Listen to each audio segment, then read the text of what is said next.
Bullfrog is a delicious high-protein and low-calorie food with very tender meat. According to traditions, there are many cooking methods. Today we're going to introduce our frogs with flavor sauce from Jack and King's.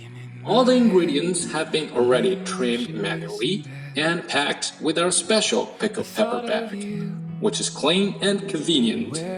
When cooking, first salt the frog and wash them simply. Pour a proper amount of oil into the pan, add the special pickled pepper sauce, and fry it till it smells nice.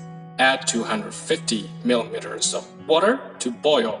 Then pour in those frogs and simmer for 6 to 8 minutes. Now the pickled pepper frog is ready to serve. The meat of bullfrog is mild and tasty, with a slightly spicy taste. It is indeed a main course, which is very suitable for serving with rice. Convenient, delicious food is right here. We're Jack and King's.